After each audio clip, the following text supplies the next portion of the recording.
I changed schools 3 times in less than a year and had to say goodbye to a lot of friends in different spots and started, skipping class. Before long, I just stopped going and dropped out of high school. I didn't know what I was going to do.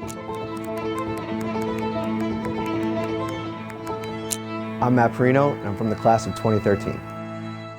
Somebody told me, you know a lot about sports, you're a pretty good writer, why don't you go try to do that? And so I started with just a loose idea of what I thought I could be. The idea was come to UB, get a chance to cover Division I athletics, and that can be my springboard.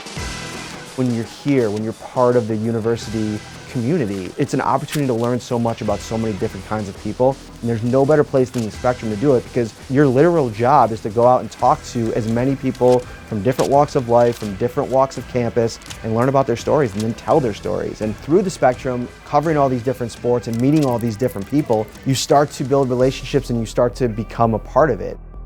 Jody Beal was the faculty advisor, and she really taught us how to be writers, reporters, and interviewers, and she was my mentor. I wouldn't be where I am today without her allowing me to take all these steps in my own career. And I took this one-off chance to go work for the UFC in Las Vegas. Like, there were papers all over my table. I was deconstructing my resume, and 5, 6 interviews later at the UFC, they hired me, and that changed my life.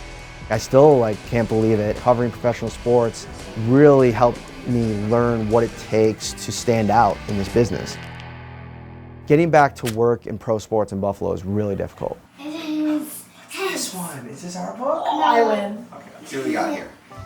I never knew if the opportunity would present itself to cover the Bills, but it was always kind of in the back of my mind.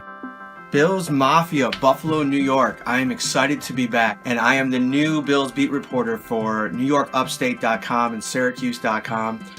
You dream about coming back in the right opportunity. This position really grabbed my attention. The idea was always to create a piece of content that is unique in the market. And that's what I think Shout is. What is up, everybody? Happy Wednesday night. It is another Wednesday episode of Shout, a Buffalo football podcast. From my coverage as a writer, to the stuff that I do on camera, to the podcast, all of that funnels together as this kind of cool thing that I get to do. Jody Beal said, okay, we need somebody to come in and keep this thing afloat. You have a very intimate knowledge of the history of the paper, the challenges students face. So I'm the English 394 adjunct instructor, but I'm also the Spectrum advisor. There's so many amazing stories to tell here, and we have a lot of really good storytellers. I love it, man. So much passion. UB is such an energetic community. It's just the perfect mix of big time university setting, but in a smaller town and a place where there's so many different things you can do. I wouldn't trade it for the world.